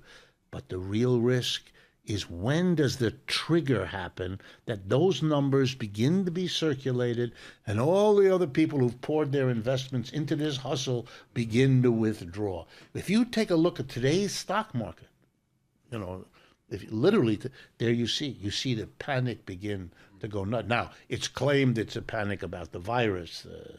Corona. I doubt that it's just that. It's always many things. But one of them is the lurking anxiety. We're in a bubble, and I don't want to be the one caught when it bursts. Is there a relevance to, there's the historical process you've just described, and it happens in every type and phase of capitalism. However, if you're starting a company at the beginning of, the automobile boom, or you're going to go overseas and exploit oil or natural resources, or for that matter, today, okay? Or you're going to say, all right, we're about to have a giant middle class in the United States, and people are going to wash dishwashers, so we're going to make them, and we're going to have, So yes, there's bubbles, and yes, it's not durable because of the broader problems of capitalism. But those things do make a lot of sense on a very intuitive level, which is, okay, millions of people are going to want to buy a dishwasher or a car. When we start getting to the phase where SoftBank is putting an enormous amount of capital into a company that you can really dig into, I mean, honestly, you can really go into it. And it's like, well, we have a common meeting space, and people go and they bring their laptops, and we have coffee for them. Now, even within that, you could spin look, you own New York and San Francisco real estate. That's capital. And in fact, in the way the economy works today, there are people who want to buy, membership. I mean, Soho House on completely the opposite end, actually, I would doubt they're a publicly traded company. That works. They're very profitable. They provide a hugely swanky upscale experience for people who want that. Okay, that's a real business. But when you start, but WeWork, the comedy of it is that there's no part that you can ever look at where anybody could have actually thought to themselves that this would in any way ever bring billions of dollars back on returns. But ever. So what does that say about the phase of capitalist exhaustion now, that we're not even at the gadget phase? We're at this isn't really a meeting space company, man. It's something else. I'll take a $5 billion equity on it. I think it's the same model all the time. In other words, for these bubbles to start, there has to be something real. There has to be some story in which Joe Blow or Mary Smith came up with something, maybe a new technology, maybe a new business. Usually it's less the technology and less a new business than it is a rerun of the old hustle. And I'll give you an example with Uber in a minute about that. But they start with something that makes money. You have to have that so you have something to point to. Then every hustler and his brother and sister arrive and say, see what Jeff Bezos did with Amazon? I can do that with furniture, or I can do that with, dental floss for your dog. It doesn't really matter. It's now you're just making fun of podcast advertising. And basically, if you look at their advertising, it's get in on the ground floor of X because you could have in the Y. Everybody knows what happened with Y, so they want to be, especially when there's nothing else to play with. This becomes the attraction. What I said before, I would even want. Well, anyway, let me finish that story. So that's what every bubble is. You can point to a beginning. You can point to a set of investments that did real well because of something. We'll look at it in a minute what the something was. Maybe a new technology, maybe a new product, probably a new rerun of an old hustle, as with Uber. But whatever it was, it made a lot of money, and that brings in the hustle. That's why the parallels are so similar, whether it's tulips, in the 18th century, the tulip mania, it started with tulips being a very attractive flower that no one had ever seen before, and you could grow these bulbs, and it didn't cost much, and people would pay a fortune to have this beautiful, colorful flower. In other words, it started, and then everybody and his brother came in and told you how much money you could make. And if you have concentrated wealth, it doesn't take that many dumb people to be hustled for you to get the bubble, and then it just builds on itself. Let me give you an example of Uber, because it has nothing to do with technology, basically. It has nothing to do with a new business either. It's an old business.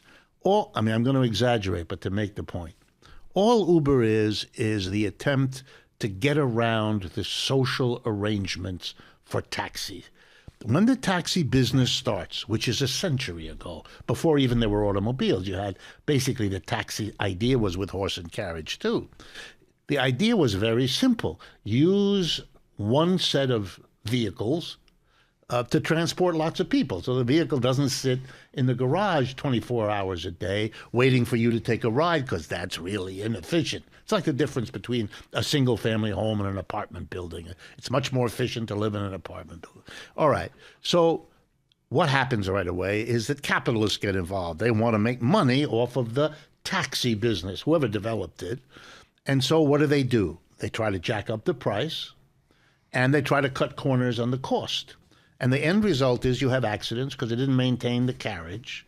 You have accidents because they didn't maintain the horse, or they didn't maintain the car, or they scrimped on the insurance, and you get injury, pain, loss. And after a certain point, it becomes too dangerous to use the cab, and yet people need the cab. And so the resolution, private capitalism is a bust. That's what happens. And you call in the government, which is what always happens, to fix it. In comes the government and works out a deal, which they're supposed to. They have a taxi and limousine commission, as here in New York. Here's what it does. It says to the companies, okay, we can't have a taxi business where people take their life in their hands when they get in the cab. So you have to have insurance, and we're going to check you. You have to have maintenance, and we're going to check you. You have to vet the driver. You have to make sure she isn't a drunk and hasn't been in jail and doesn't, assault people and all the rest of it. And that's expensive. You have to do all these things. So here's what we're going to do. We're going to set rates to compensate you at a reasonable rate of profit for all the expenses, and then we'll have a functioning taxi system. We've taken care of the costs. We've made sure there's an incentive plus punishment if you don't maintain the cab, but shut up and do it because we're going to give you 8% a year rate of return with the pricing of the cab. The cab ride becomes more expensive, but the public is comforted. The poor can't take cabs. They never could, except when their life is at stake or the baby is about to be born. It's a convenience for people with better means, but it works. We have a taxi industry. In comes Uber and says, whoa, if I can charge the same price that they've set up, but I don't pay the costs, I don't maintain the insurance, I don't maintain I can make a fortune because I'm riding off of what was accomplished to solve a problem by reintroducing the very problem that the commission was brought in to solve, which is what Uber did. That's why we have all the scandal about Uber not maintaining insurance, Uber not maintaining or forcing their drivers to, in this case, or maintain the thing, or you get the picture. And when that isn't enough, when they're forced by public opinion, they start squeezing the drivers and cutting. I mean, it is ridiculous. It's a rerun of a bad old movie. And the end result will be, sooner or later, to bring Uber under the commission just like everybody else. And then the whole distinction will dissolve because cab companies can have the same software to run the business as Uber or Lyft already do. And we've just watched the capitalist game rerun. Well, there it is, folks. I mean, honestly, but that raises so many other interesting questions. And today, I was just confessing to you before we went on that I tried to watch your debate with Paul Krugman on Democracy Now!, and I couldn't get through most of it because, frankly, it wasn't. I was actually surprised to hear myself say this. I was expecting and hoping for more from Krugman, so it was interesting, other than just socialism is a controversial word, which seemed to be the kind of main thrust of the argument. But you were, and I want to set this clip up. I want to play this clip from the debate. You were setting up a couple of themes that we've talked about on this show and talked about with you specifically. One, the bigger one is the socialism word getting destigmatized.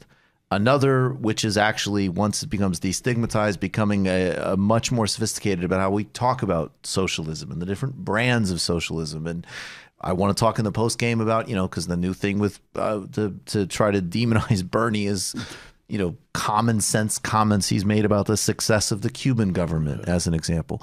But the different schools of socialism. Is socialism about having a big empowered government that fights back and controls corporations?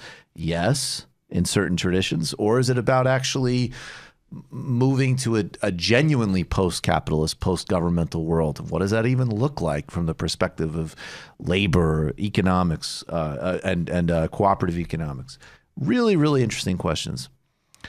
And I thought what was striking, and immediately when I thought of in your debate with Krugman, Krugman was just there to basically say the socialism word has no political upside, and Bernie isn't even really a socialist. He's just a good progressive who I like. Maybe I'm kind of pretending to get acclimated to, and Denmark is lovely. And you said no. He is actually a socialist. He does represent a certain socialist tradition. And I'd like you to touch on that. But I thought that this really did actually come through at this moment in the debate, which maybe, correct me if I'm wrong, because maybe I'm projecting too much of my ideology on this. This moment with Mike Bloomberg, he didn't just say, hey, Mike, it's wrong that you have this much when so many people are suffering. He did say that. But he said something about how Bloomberg got what he got that I don't think you're going to hear from pretty much any other candidate or anybody that doesn't at least have a somewhat socialistic understanding of how wealth is created. So all that being said, let's play that, and then I'd like you to respond to that and maybe reflect on it in light of your debate. And I guess turn up the speaker. All right. Mayor Bloomberg, should you exist? I can't speak for all billionaires. All I know is I've been very lucky, made a lot of money, and I'm giving it all away to make this country better. And a good chunk of it goes to the Democratic Party as well. Is it too much? Have you earned too much money? Has it been an obscene amount of... Should you have earned that much money? Yes. I worked very hard for it, and I'm giving it away. All right. Thank you. Hallie.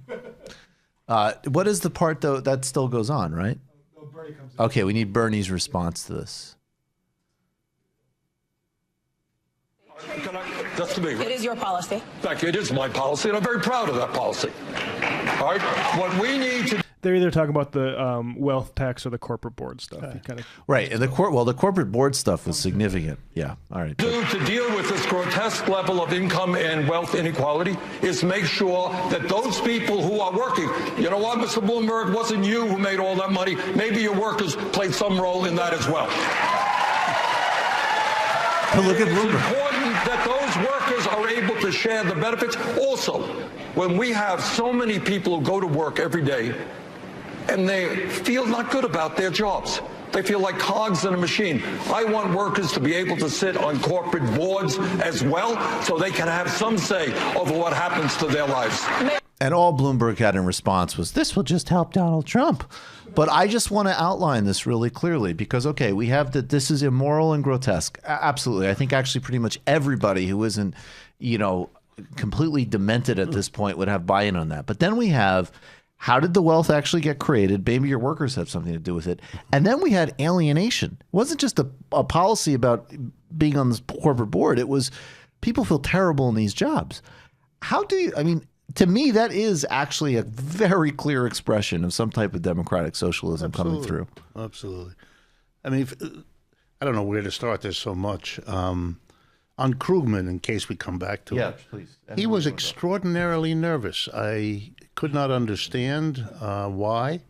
He seemed nervous before we went on before the camera, and he was nervous throughout. He was uncomfortable defending his position, and he was kind of weak at it. I've seen him in other circumstances where he's more aggressive and stronger. He either didn't expect what he got there, or he doesn't have this all worked out. To be fair to him, he's part of an entire generation. I am too.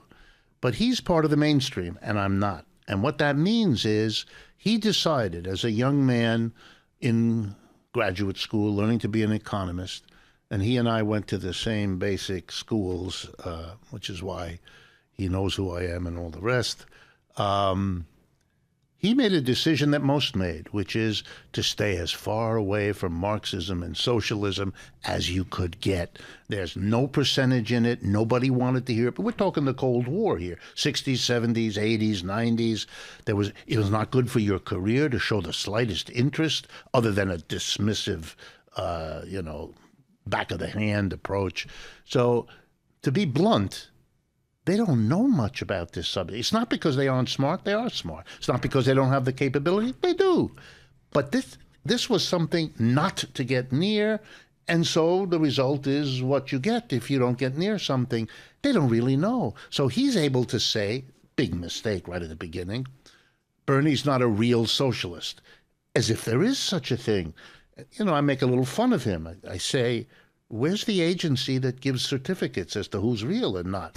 There's no government does that. No private. Maybe we should do that what on the is that? show. Actually, that'd be And if you- interesting. and You if think you- we could do that? We could do a Yeah, certification. give a certificate. People might All really right. go for that. All right. I try to explain that from the beginning of socialism in the early part of the 19th century, people have disagreed about what socialism is among the socialists. They've always disagreed. They've always been. In the heat of argument, one calls the other not genuine, but we kind of understand it's a tradition with multiples. And in that tradition of multiple interpretations, Bernie Sanders occupies a very well-trodden path. That is one kind of socialism. You leave enterprise in the hands of private capitalists, but you regulate them and you tax them in order to soften the hard edges of capitalism, by which I mean extreme inequality, the instability of business cycles, all of that, and the government comes in and moderates all of that. That's a kind of socialism. Nobody has any right to deny that. Most of the Western European socialist countries with their socialist parties and socialist newspapers believe that. And that's enough evidence to say that's a kind of socialism. And nobody has any standing to judge this right or wrong, real or unreal. And it's less that he's polemic here. He just doesn't know. And you could see he became unclear because it's a pool in which he's never swum and he doesn't know where the eddies are, and he's smart enough to keep himself away from that. But you're going to see a lot of confusion around this by people who don't know. Chris Matthews on the MSNBC. Would you like to play some Chris Matthews? Would you enjoy watching some Chris Matthews? So he's got socialism and communism confused. Now, the distinction between those was established when the communist parties around the world were formed in the immediate aftermath of World War I, so roughly 100 years ago. What led to that distinction? It was all about the Soviet Union. Remember that the Soviet Revolution in 1917 was the first time that socialists had gone beyond being an opposition party, being a movement, being a radical organization, and had taken state power. What this did was gave the Russian socialists a level of prestige that isn't hard to understand. They did it. Nobody else had done it, at least not yet. And so, in a sense, I'm making it simple, but the global socialist movement split. Those who felt the Russians had found the way and they should be followed decided to demand that kind of loyalty to Russia and support be part of basic socialism. Other socialists didn't agree. They thought there were many things the Russians did that were good, but there were many things. Remember, this is the late teens, early 20s of the last century, that there were many things they already didn't like and didn't agree with. And so there was a split. And those who went with the Soviet Union changed their name. We're no longer socialists. We call ourselves communists, whereas the others didn't agree. And one of the key points, and the one that is durable for the next 100 years to our present, is that communists say, you socialists are self-deluded. You think the government can come in and manage this, but it can't. If you still have capitalist enterprises, the wealth is concentrated in their hands, and they're not stupid. They're not going to allow a government to function that threatens their situation, and they will go to work to undermine your regulation, to evade it, to weaken it, and eventually to repeal it. For example, Glass-Steagall. You have a regulation, you don't like it. For 30 years, you evade it. For the next 15 years, you weaken it. And with Bill Clinton's signature, you get rid of it. Right. And that this is the model and leads the communists to say the only way forward in this situation is for the government to take over the ownership and operation. To confuse Bernie, who's only the socialist of the first kind, who has never in his adult life, and I've known him for years, advocated the communist solution. It's not an adjustment these days. That's not who he is, not who he's ever been. That is either ignorance or just malevolent hostility, fear-mongering, because it doesn't recognize either the old socialist tradition or the communist But breakaway. he is open in some ways, and I think a part of his legacy that to me is fascinating, because I actually think, talking in electoral terms, obviously there's going to be some older voters that you need to get that are scared of that word, Absolutely. And we have to deal with it. But to me, Bernie, as far as I understand, particularly when he's mayor of Burlington, and he does have this worker on the board idea, and I think that is not it's certainly not revolutionary communism, obviously, but it's also not necessarily just sort of, a kind of regulate and tax redistribution. It's a model that I think is not as comprehensive as what you put forward, but I think it starts to tip in that direction of, well, okay, these enterprises are not existing as either private or public sovereigns. They have to become sort of democratized social entities. And so when he put forward, I remember last summer when he put forward that worker board plan, and I looked back at some of the things that he had promoted successfully as mayor of Burlington around housing ownership and land trusts and things like that. That shows me that he's very open to this thread, which not only to me is more radical and exciting from the perspective of my politics, I think ironically it's actually very electorally appealing, because you can talk to plenty of folks who might not feel comfortable with that terminology, but they sure as hell might know what a community bank is or a land trust or those types of things. Let me give a response on that and a couple other things that are related. Bernie gets that idea from Germany, because Germany is the best example we have of both the political appeal and the economic realization one can have around workers on the board. Germany has for decades had a law which says any company that has 2,000 or more workers has to basically put just below 1/2 of the board of directors are elected by the workers. In German, it's called Mitbestimmung.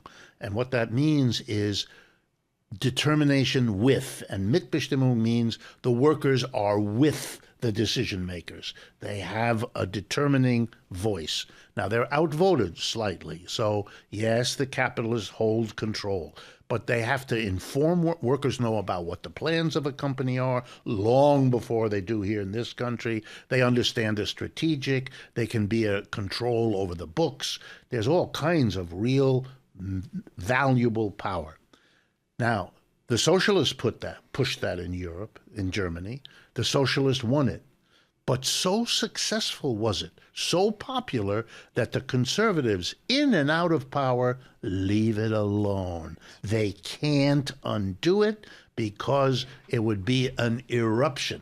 Look, the current leader in France, give you an idea, wants to take away the pensions that the socialists have fought for. And he has a general strike on his hand, and his popularity numbers, are half of those of Mr. Trump. So, I mean, he's a bit of a clown, but then again, clowns are now what we have. Clowns are ubiquitous. Number one. Number two, the advice of Mr.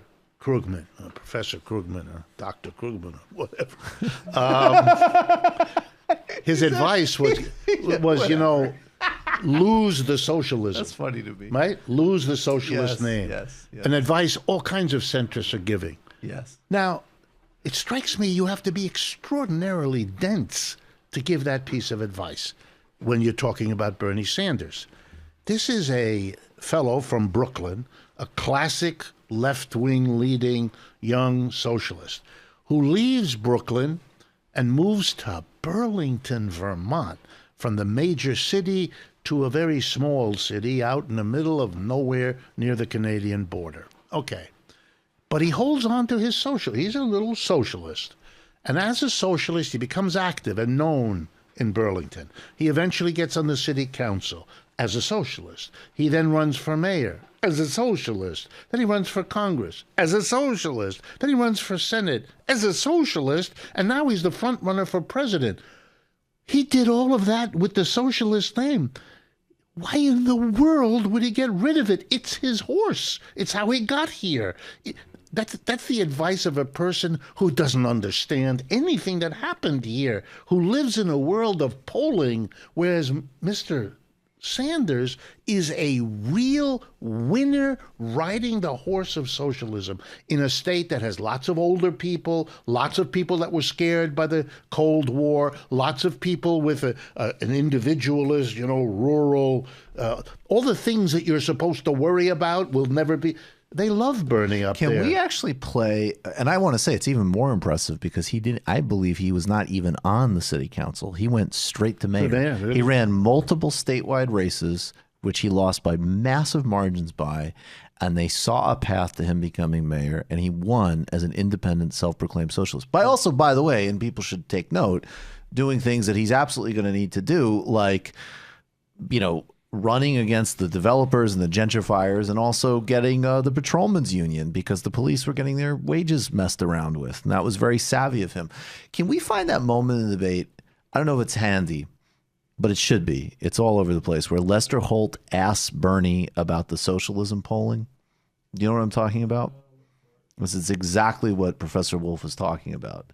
While we find that, it was definitely in the last debate. It was Nevada debate, and Lester Holt asked him, "What do you think about, you know, basically the polls that show that most 2/3 of Americans don't want to vote for socialists?" And check out how Bernie responds. It should be clipped. While you're looking for that, in the last couple of minutes on the main show, and we have a lot to do on the post game, including we've gotten some leaked audio where Elizabeth Warren's campaign is now becoming a multi-level marketing plan that we're going to be playing for people. But can you give us, we're going to do some sort of ABCs of socialism with you over the next, several times you're on. And starting now, can you give us a very basic introduction to the labor theory of value, which does track with what Bernie was hinting there in his exchange with Mini Mike? Sure. No? Yeah, no, go for it. Well, we're looking, but please tell us. Okay. To do this properly, you have to remember what modern economics is all about. It begins basically in the 18th century. There's some efforts before, but not much before, in the 18th century. And that's a period of time when Europe, which is where this starts, is going through a transition from feudalism to capitalism. And think of it this way. It's a little stylized, but summary. In feudalism, the economy is organized around the feudal manor, usually a small piece of land, a village, or maybe a group of villages.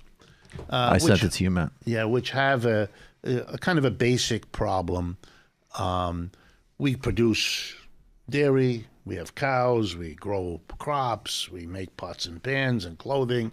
And so we could all do it for ourselves, be self-sufficient, and many villages had that. The individual family did all of it for itself. Or you could have rudimentary division of labor, people concentrating. This one's a baker, that one's a candlestick maker, and all the rest. And then you have the problem, how do you distribute what these people are making, since each one is producing kind of for everybody, and you have to have an arrangement. And in feudalism, it might be organized by the priest, or it might be organized by the feudal lord. But in the transition to capitalism, there's a transition to have the distribution of a division of labor accomplished in a quid pro quo exchange. I make bread, I'm going to be willing to give you a loaf, but you got to give me the shirt you make, because I don't want to be cold and I don't make shirts, I make bread. And so we get into this market arrangement where we bargain how many breads for the shirt, how many oranges for the chair, etc. Well, once you have a market, you have a whole new problem for the human mind, which is, wow. Before, when I made everything myself here on the farm, I knew exactly how much labor, how much time I need to make my bread, how much time I need to sew my shirt, how much time I need to raise my pigs. But I don't know that anymore because I'm now focused on one thing. I'm a pig farmer, or I'm a shoemaker, or whatever it is. And so my life doesn't depend only on how hard I work, which it used to when I was making everything. Now I depend on this thing called the market. I can make shoes just as well this year as I did last year, but when I go to the market to exchange them, they may fetch me no tomatoes instead of a bushel, which they did last year. Not because of anything I did in my work, not because of any change in my output, but because of a change in the market. this comes as a thunderbolt of mystery in human life, because we now have to understand not what we knew before, which is how much work and how much sweat it takes for me to raise the cow and raise the pigs and build the shack and all the rest, which I understood when my father and mother had taught me, etc. Now I have a new mystery, the mystery of the market, which poses itself as this fundamental question.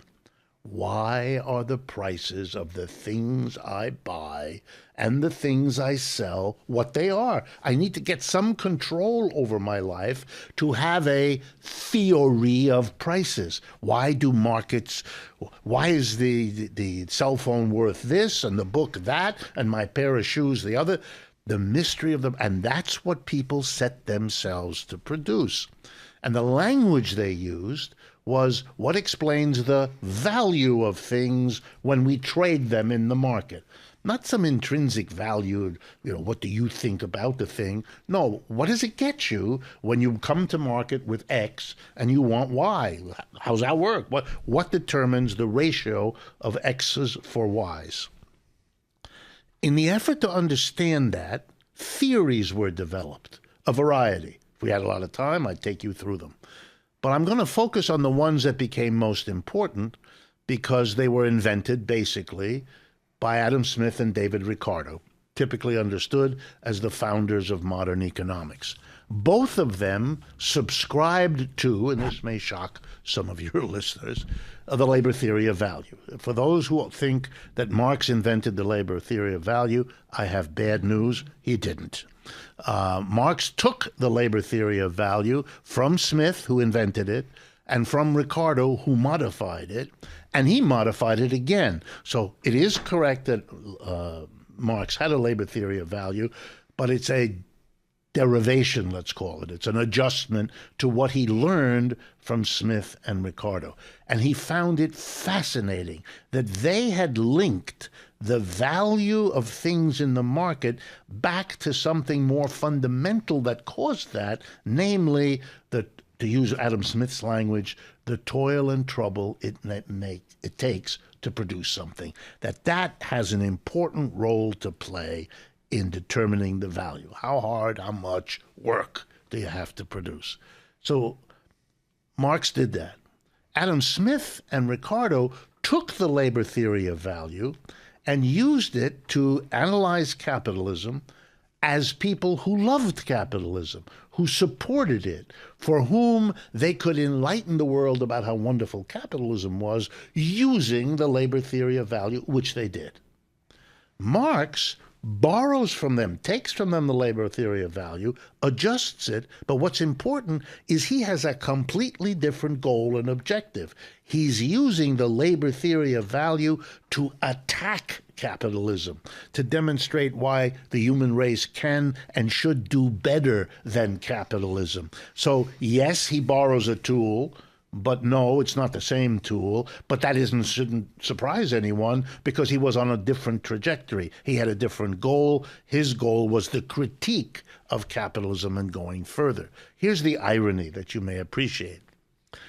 Marx's interpretation, which is developed by him in the middle of the 19th century, toward the end of the 19th century, about 1870, it had become so widespread as the broad understanding that the labor theory of value got to be associated more with him than with its forms in Smith and Ricardo. And it made the people who thought about economics, still a small part of the population, given literacy at that time and so on, it made them extremely nervous.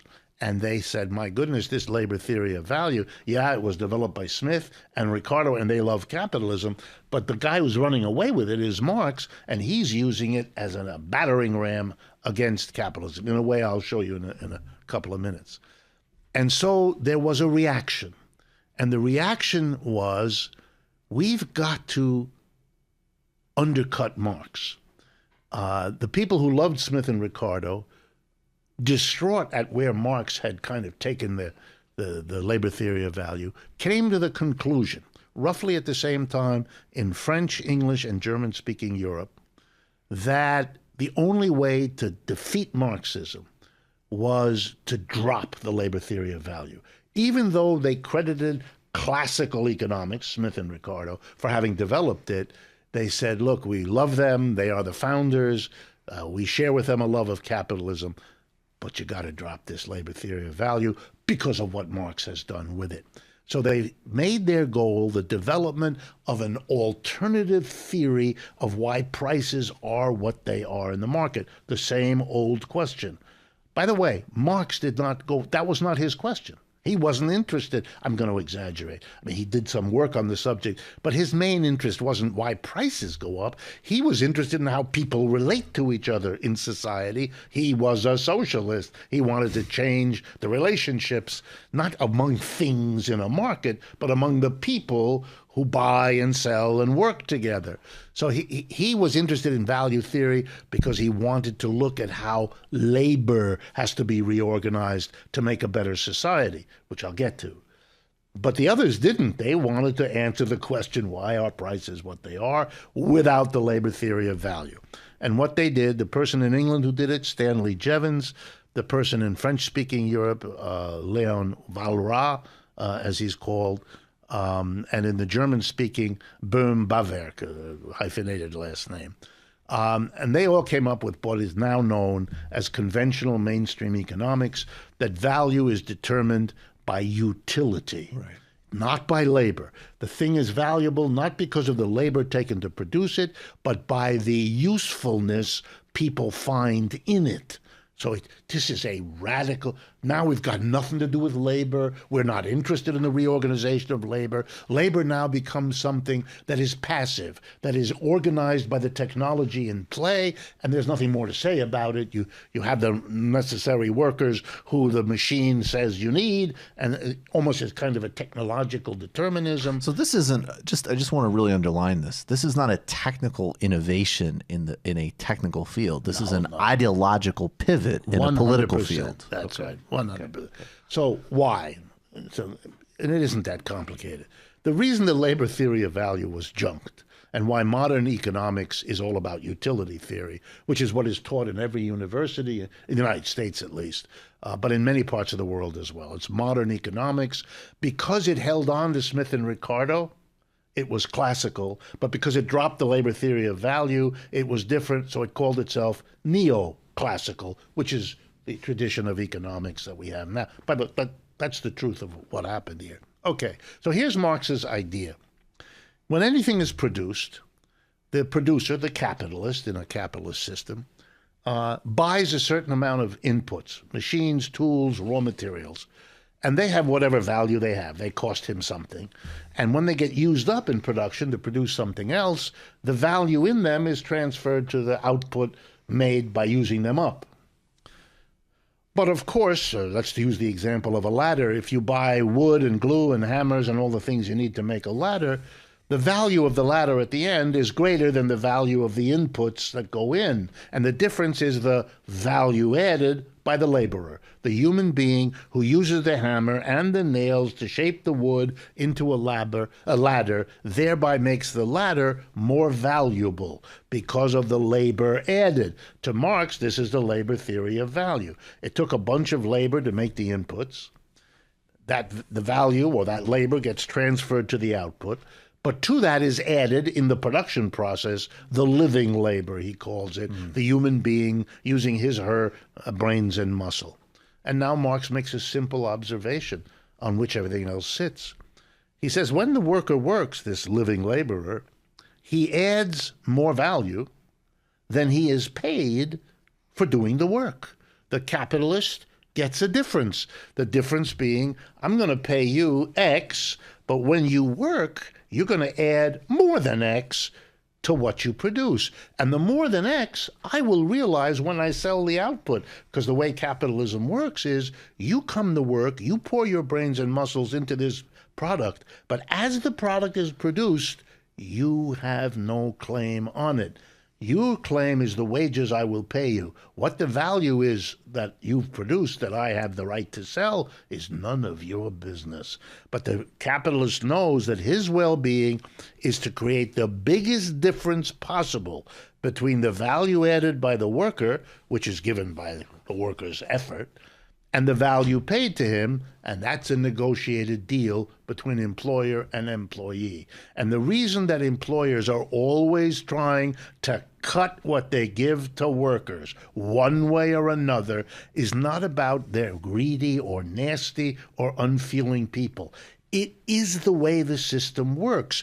If you're successful at it, you'll have a profit, and that will allow you to grow and survive. And if you're not successful at it, you will die because you'll be outcompeted by others who are. So you have to abuse your workers every chance you get. Take away their bathroom privileges, take away their parking facility, find a way to speed up their activity. Do everything you can to maximize the difference between the work they do, whose value is added to your output, and what you pay them. And that contradiction between the workers, who have no incentive to work harder because the fruits of that go to the other guy. Right. And he who has no reason to be compassionate with them because it interferes in his success to be compassionate. Oh, go to the toilet, take an extra 10 minutes. I mean, what? He can't do that. And that's not because he's mean or nasty. That's the way the system works. And the conclusion for Marx is, don't yell at the worker and don't yell at the employer. These are people lost in a relationship that has to change. Only then is it reasonable to ask, to demand of them the moral behavior, because otherwise you're asking them to be moral while the system in which they are surviving requires them to ignore your advice. And instead of being frustrated, understand capitalism is the problem. That's a perfect way to transition to the postgame. I'm going to leave it on that note. That's perfect. We do have this sound we'll get to. We also have, again, is Elizabeth Warren's campaign becoming a multi-level marketing scheme? We're going to be talking about Fidel Castro a little bit, on a clip of him and President Mandela. Of course, Ben Burgess is going to join us for a debunk, and we've got a whole bunch. Follow Professor Wolff. Subscribe to Economic Update on iTunes. Subscribe to it on YouTube. Watch all the clips. Listen to all the podcasts. Go to Democracy at Work and become a patron member to support all of this enormously important work on what an actual democratized economy looks like. And buy this book. This book really does lay it out. Buy it for someone on the fence. Buy it for someone on the fence. Buy it for someone you don't like. Buy it for someone you do like. Yeah, buy it for anti-communist. Yeah, buy it for an anti-communist. Buy it for someone who says, oh, freedom. Buy it for. Send a copy of this with a nice, honestly, well, I can't even recommend this because people are too. If you could send this to MSNBC with a very all the best, wish you well, Chuck Todd, Chris Matthews. No reason to be, don't frown so much. This is all we're talking about. It's like France and Munich. All right, folks, and become a patron today. Our goals are very close on the horizon.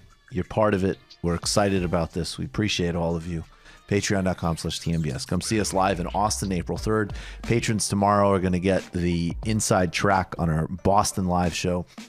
Come see me in LA March 3rd with Nomiki and the whole team covering Super Tuesday.